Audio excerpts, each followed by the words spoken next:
Assalamualaikum warahmatullahi wabarakatuh. Kembali lagi di channel Siap UTBK SKD. Pada video kali ini kita akan bahas lanjutan SIMAK UI 2019, yaitu di soal nomor 41. Kita perhatikan soalnya bahwa di sini soal bentuk sebab akibat ya. Di pernyataan 1 dikatakan bahwa sebuah mobil yang awalnya memiliki kecepatan V1 mengalami perlambatan dari waktu T1 sampai T2 sehingga kecepatannya menjadi V2. Pada peristiwa ini kerja pada mobil bernilai negatif. Alasannya adalah energi kinetik mobil pada saat T1 lebih besar daripada saat T2. Oke. Sekarang saya jelaskan ya. Di sini ada kata dari pernyataan dulu. Ini masuk materi, kalau mau dikaitkan masuk materi GLBB ya. Kalau misalkan kita lihat masuk materi gerak apa dia ya, GLBB. Kenapa? Karena di sini ada istilah perlambatan. Ada istilah perlambatan berarti ada terjadi penurunan ya, penurunan kecepatan ya. Jadi kalau misalkan nilai A itu negatif ya, berarti ini dia mengalami perlambatan. Kalau mengalami perlambatan berarti kecepatannya berkurang ya. Berarti kesimpulannya adalah kecepatan dari benda itu berkurang. Oke. Berkurang. Atau bisa disimpulkan V1 itu lebih besar daripada V2. Itu kesimpulan pertama. Berikutnya, karena di sini dia bahas tentang kerja, berarti kita akan bahas konsep antara usaha dan energi. Oke. Di konsep usaha dan energi bahwa usaha itu sendiri disimbolkan dengan W merupakan hasil kali gaya dengan perpindahan yang dihasilkan. Tapi saat benda itu bergerak dari keadaan diam, maka benda itu akan mengalami perubahan energi ya. Akan mengalami perubahan energi. Perubahan energi di sini ada dua bentuk. Ada dalam bentuk perubahan energi potensial, ada dalam bentuk perubahan energi kinetik. Energi potensial itu bergantung pada ketinggian ya. Jadi bergantung pada ketinggian benda. Kemudian dari kinetik bergantung pada kecepatan gerakan benda. Oke. Berarti kalau misalkan usahanya itu sama dengan perubahan energi kinetik, karena di sini diketahui kecepatan ya. Kemudian dikatakan usahanya bernilai negatif. Ya, usahanya atau kerjanya bernilai negatif. Berarti karena delta adalah EK2 ya, delta EK itu sama EK2 kurang EK1, berarti supaya ini negatif, syaratnya harus EK2 itu lebih kecil daripada EK1. Berarti pernyataan ini benar ya. Pernyataan ini benar. Dan ini juga benar dan saling berhubungan. Pernyataan 2 itu menjelaskan maksud dari pernyataan 1. Berarti jawaban yang tepat untuk soal ini adalah opsi A. Oke. Jadi seperti itu caranya. Oke, kita lanjut ya di soal nomor 42. Dengan soal nomor 42 ini, seseorang yang tidak bermuatan yang berada di dalam bola berlubang besar terbuat dari logam dan bermuatan sangat besar tidak akan tersertum ketika menyentuh dinding bola. Sebab di dalam bola tidak terdapat medan listrik dan pada bagian dinding bola tidak ada muatan. Oke, ini masuk materi konsep ya, masuk materi listrik ya, listrik statis ya, listrik statis. Tapi dia lebih detail pada konsep medan listrik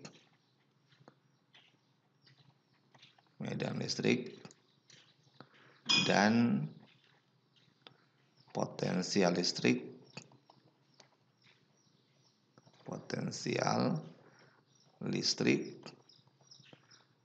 di dalam atau di permukaan bola konduktor. Oke. Untuk lebih detailnya, peristiwa pernyataan 1 itu akan saya gambarkan dengan bentuk seperti ini. Oke. Jadi ada sebuah bola konduktor yang di permukaannya itu tersebar merata muatan, ya. Tersebar merata. Pada konsep bola konduktor berongga, ya, muatan itu tersebar merata di permukaannya saja. Sementara di dalam bola itu tidak ada muatan, ya. Sehingga untuk potensial listriknya, jadi untuk konsep potensial listrik pada bola konduktor berongga yang di dalam bola tidak ada muatan, itu nilainya tetap, ya. Misalkan ini di titik A, kemudian di titik B, ya. Selama dia di dalam bola sampai di permukaannya, potensialnya tetap. Potensialnya tetap. Nah, gitu. Namun ini dia lebih besar nilainya ketimbang potensial yang ada di luar permukaan bola itu sendiri, yaitu titik C, ya, yang ini, ya. Oke. Jadi gitu. Kemudian atas dasar inilah, ya, kalau kita perhatikan atas dasar inilah nanti kita akan peroleh bahwa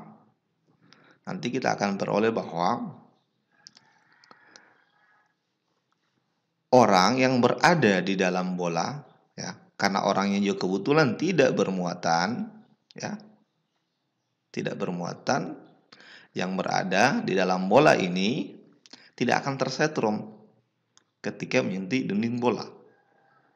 Alasannya mengapa? Karena jika orang berada dalam bola konduktor bermuatan, maka ketika orang tersebut menyentuh dinding bola, orang tersebut tidak akan kesetrum.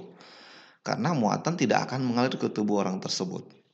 Disebabkan oleh potensial orang yang ada di dalam dengan potensial di dinding bola nilainya sama. Jadi beda potensialnya 0. Sehingga tidak akan terjadi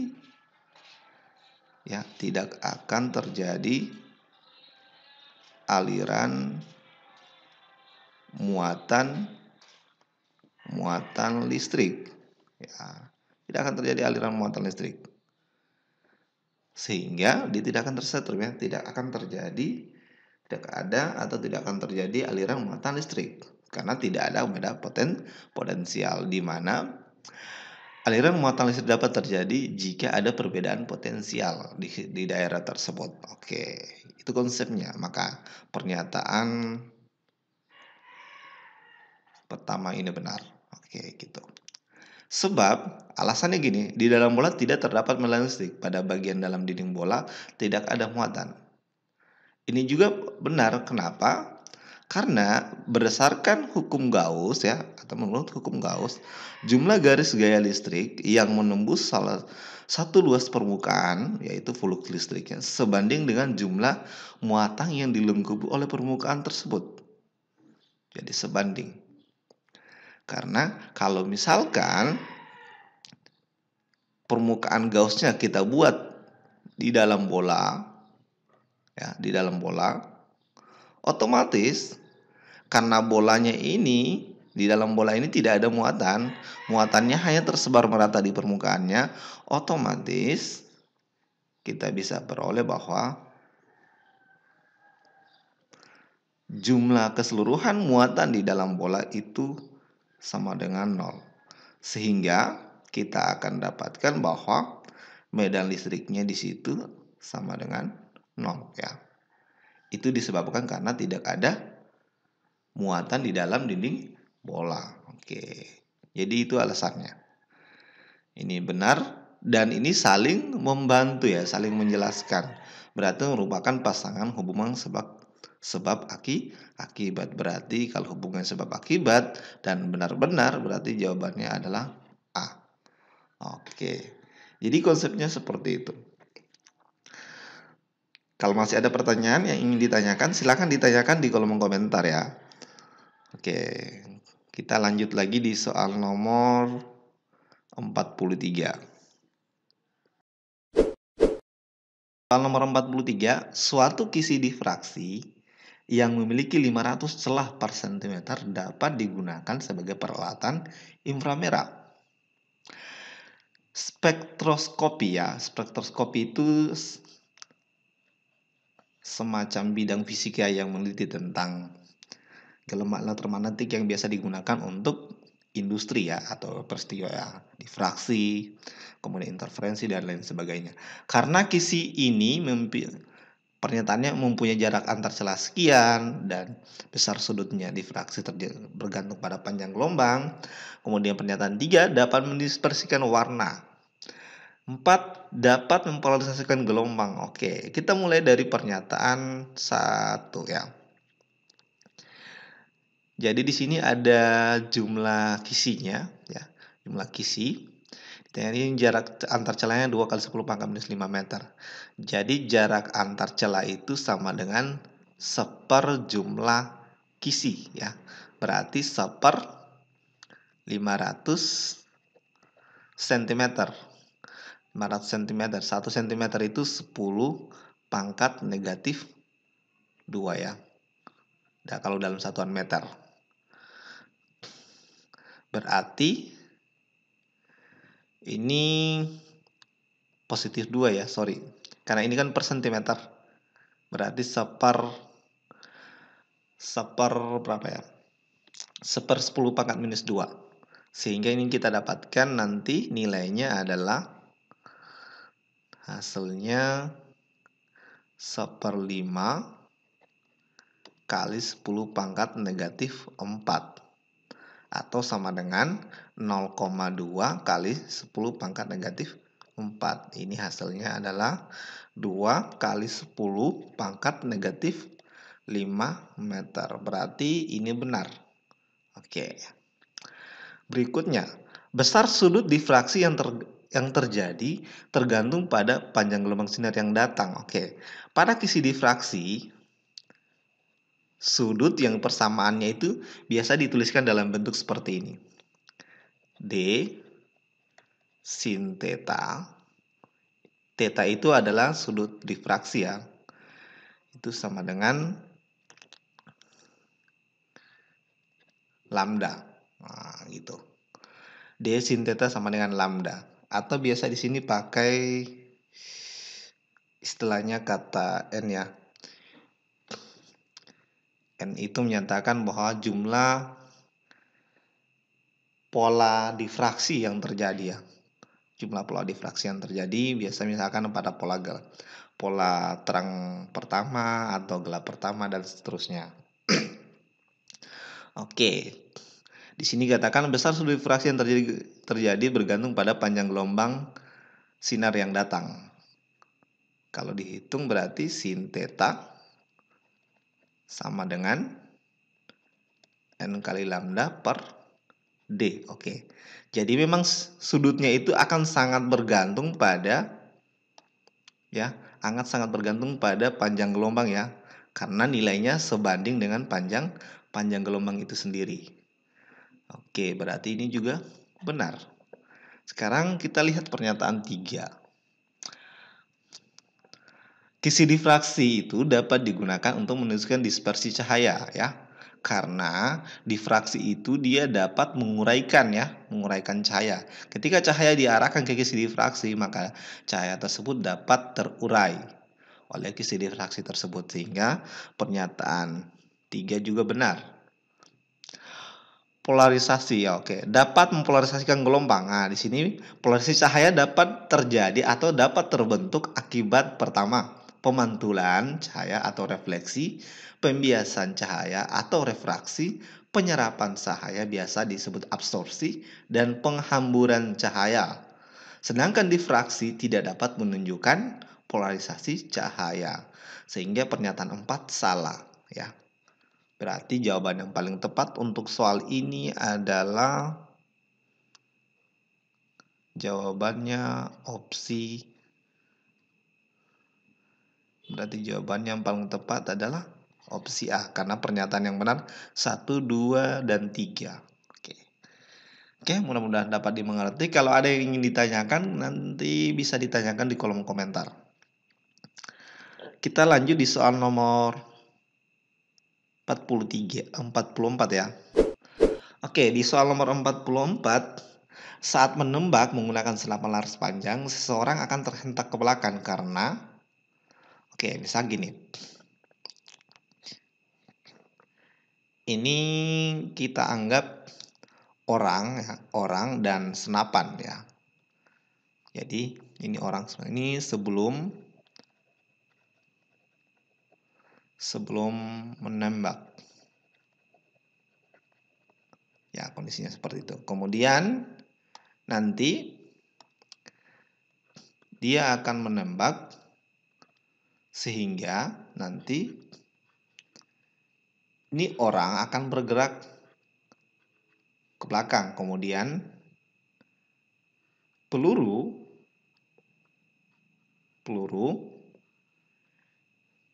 orang sama senapan ini ya. Orang plus senapan di sini ya. Kemudian peluru akan bergerak ke depan ya. Berarti kalau di sini momentumnya adalah massa kali kecepatan, di sini sudah terbagi. Di sini ada M1 kali V1, di sini ada M2 kali V2. Oke. Berarti di sini ada perubahan kecepatan kan? Karena sudah terbagi bendanya setelah menembak. Jadi ini adalah setelah orang tersebut menembak. Oke. Berarti sudah ada perubahan kecepatan ya. Nah, otomatis jawabannya adalah benar karena sudah pasti terjadi impuls. Karena ada perubahan kecepatan ya. Ada perubahan kecepatan. Makanya itu bisa terjadi impuls, di mana impuls itu sendiri ya, impuls itu sendiri dituliskan sama dengan perubahan momentum atau M kali V2 kurang V1 ya. Oke, ada perubahan kecepatan, makanya di sini terjadi impuls. Kemudian pernyataan 2, berlaku hukum kekalan momentum ya, berlaku hukum kekalan momentum. Karena kalau sudah terjadi impuls berarti di situ pasti berlaku hukum kekalan momentum juga. Oke, jadi seperti itu. Pernyataan berikutnya, ada gaya interaksi antara orang itu dengan senapan. Ini benar ya. Di sini di soal itu sudah dijelaskan ya, karena ini terhentak ke belakang. Berarti ini namanya gaya reaksi ya, akibat gaya aksi dari senapan tersebut. Nah, gaya aksinya adalah senapan ya. Gaya aksinya itu dari senapan ya. Sementara ini reaksinya akan seseorang itu akan terhentak ke belakang. Makanya yang poin 3 itu benar. Atau untuk lebih detailnya bisa dijelaskan seperti ini. Ya, bisa dijelaskan seperti ini. Pasti ada gaya interaksi antara orang dengan senapan. I sama dengan F delta T ya. Persamaan lain dari impuls itu adalah I sama dengan F kali delta T. Nah, jadi ada gaya interaksi yang terjadi. Oke. Tahu kalau misalkan kita tidak gunakan pernyataan tambahan seperti ini, kita akan fokus di soalnya saja. Seseorang akan terhentak ke belakang. Sudah pasti ada gaya interaksi antara orang dengan senapan sehingga orang tersebut terhentak ke belakang. Makanya pernyataan 3 itu benar. Oke. Kemudian pernyataan 4, berlaku hukum kekal energi kinetik. Energi kinetik sebelum penembakan sama dengan 0. Kenapa? Karena sebelum penembakan penembak itu diam, senapan itu tidak bergerak. otomatis energi kinetiknya 0 ya. Energi kinetiknya 0. Diam, energi kinetiknya sama dengan 0. Kemudian, sedangkan energi kinetik setelah penembakan itu sama dengan energi kinetik peluru ditambah dengan energi kinetik ini ya, senapan. Orang plus senapan di sini ya. Ini pelurunya dan di sini ada orang plus senapannya akan terhentak ke belakang. Jadi energi kinetik sebelum penembakan tidak sama dengan energi kinetik setelah penembakan. Ini menunjukkan tidak berlaku hukum kalah energi kinetik. Karena di sini sama dengan 0, di sini energi kinetiknya tidak sama dengan 0. Sehingga pernyataan 4 itu salah. Oke. Berarti jawaban yang paling tepat untuk soal ini adalah opsi A. Oke. Oke, mudah-mudahan dapat dimengerti. Kita lanjut lagi di soal nomor 45. Oke, di sini nomor 45 menunjukkan sebuah diagram prinsip kerja untuk menghidupkan lampu tabung. Manakah pernyataan yang tepat untuk mengenai efek dan fungsi utama dari balas? Oke, di situ ada pernyataannya. Jadi, balas itu apa sih? Oke. Secara prinsip balas elektronik ya, secara prinsip balas elektronik itu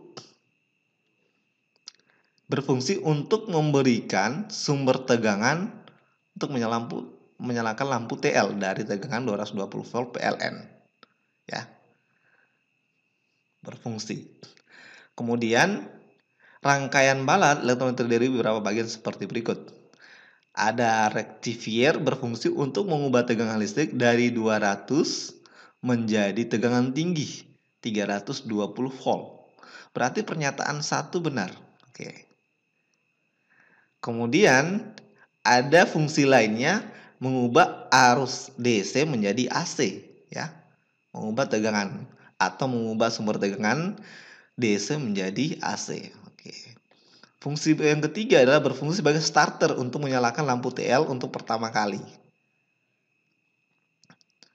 Balas elektronik saat ini banyak digunakan oleh produsen lampu untuk membuat lampu TL menjadi lebih hemat energi karena memiliki efisiensi daya lebih baik. Jadi di sini menjadi lebih hemat energi. Berarti pernyataan 2 itu salah ya. Jadi pernyataan 2 salah. Karena sini sudah dikatakan menjadi lebih hemat energi karena memiliki efisiensi daya lebih baik. Pernyataan 3, balas berfungsi sebagai pembatas daya lampu tabung. Nah, ini benar ya. Memang dia untuk membatasi pemakaian daya lampu tabung karena di sini fungsinya adalah efisiensi daya ya. Kemudian pernyataan 4, fungsi utama balas adalah sebagai pengalir arus listrik. Nah, ini salah ya. Pernyataan 4 itu juga salah. Karena di sini fungsi utama dari balas itu sendiri adalah untuk memberikan sumber tegangan. Ya, untuk memberikan sumber tegangan atau memberikan sumber tegangan listrik untuk menyalakan lampu TL. Nah, bukan sebagai pengalir arus listrik. Sementara fungsi-fungsi bagian-bagiannya ada 3. Ada mengubah tegangan DC menjadi AC, kemudian menyalakan lampu TL pertama kali. Di situ tidak pernah menyinggung bahwa fungsi balas itu adalah pengalir arus listrik. Berarti pernyataan yang benar adalah 1 dan 3, yaitu jawabannya berarti B ya. Jadi kalau misalkan opsi A itu 1, 2, 3 pernyataan yang benar. Kemudian opsi B itu 1 dan 3, C itu 2 dan 4, D itu adalah 4 saja, kemudian E itu benar semua ya. Biasanya benar semua atau salah semua. Oke. Jadi saya kira cukup. Kalau ada pertanyaan tentang soal-soal yang berhubungan dengan SIMAK UI atau tentang pembahasan soal-soal SIMAK UI 2019, silakan ditanyakan di kolom komentar. Jangan lupa untuk dukung terus channel Siap UTBK SKD dengan cara klik like, subscribe, and share. Dan saya akhiri. Assalamualaikum warahmatullahi wabarakatuh. Sampai jumpa.